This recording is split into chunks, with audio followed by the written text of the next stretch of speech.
Chapter 15. A Snake Has a Snack. It was hotter than blazes in South Dakota. In Sioux Falls, Gramps took off his shirt. Passing Mitchell, Grandma unbuttoned her dress down to her waist. Just beyond Chamberlain, Gramps took a detour to the Missouri River.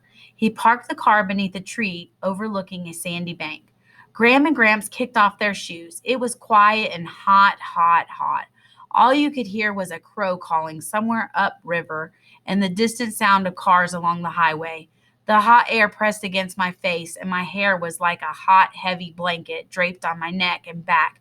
It was so hot you could smell the heat baking the stones and dirt along the bank.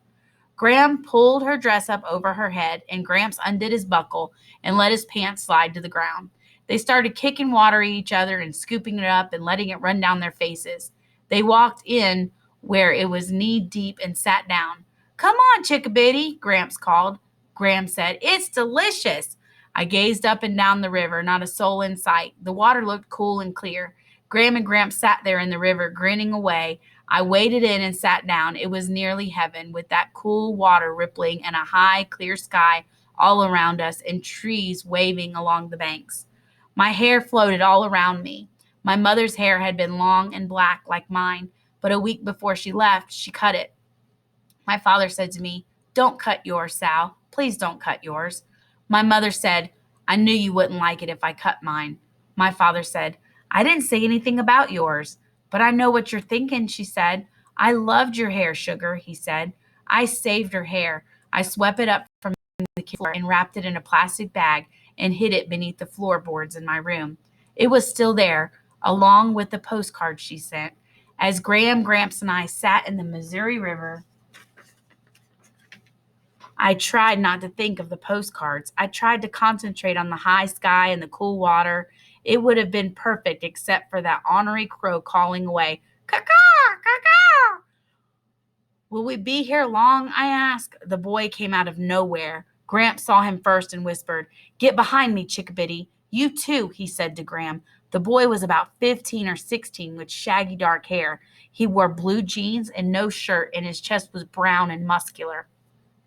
In his hand, he held a long Bowie knife in its sheath fastened to his belt. He stood next to Gramps' pants on the bank. I thought of Phoebe and knew that if she were here, she would be warning us that the boy was a lunatic who would hack us all to pieces. I was wishing we had never stopped at the river and that my grandparents would be more cautious, maybe even a little more like Phoebe, who saw danger everywhere. As the boy stared at us, Gramps said, "Howdy." The boy said, "This here's private property." Gramps looked all around. "Is it? I didn't see any signs." "It's private property." "Why, heck," Gramps said. "This here's a river. I never heard of no river being private property." The boy picked up Gramps' pants and slid his hand into a pocket. "This land where I'm standing is private property." I was frightened of the boy and wanted Gramps to do something, but Gramps looked cool and calm. He sounded as if he hadn't a care in the world, but I knew that he was worried by the way he kept inching in front of me and Graham. I felt around the riverbed, pulled up a flat stone, and skimmed it across the water. The boy watched the stone, counting the skips.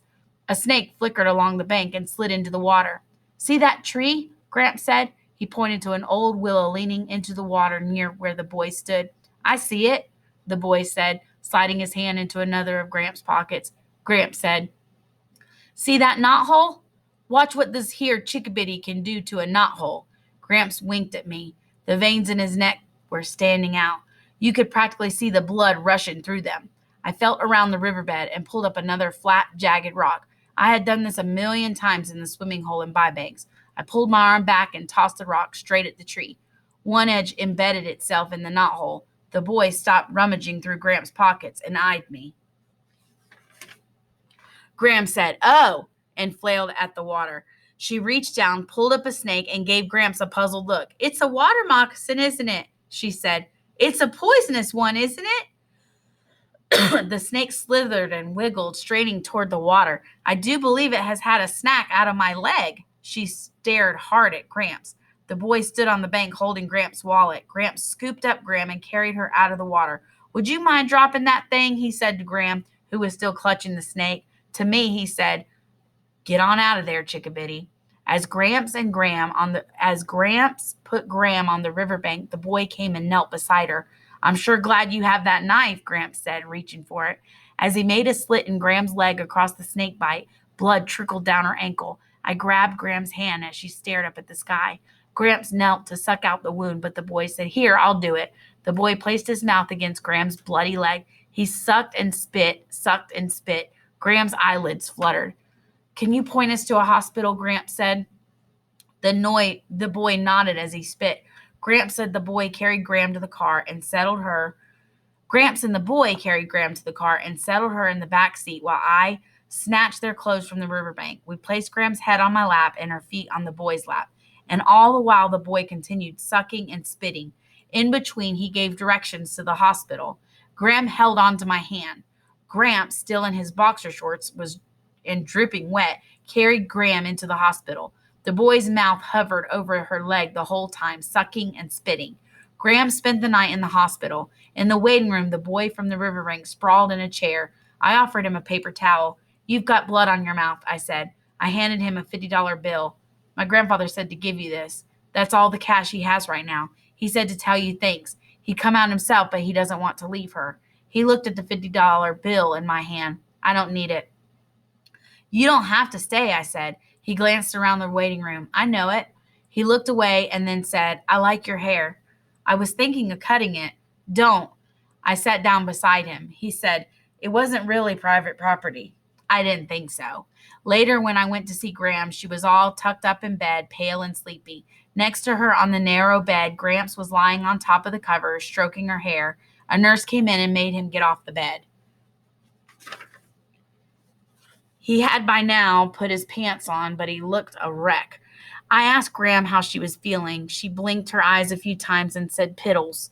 Graham said they must have given her something. She doesn't know what she's saying. I leaned down and whispered in her ear, Graham, don't leave us.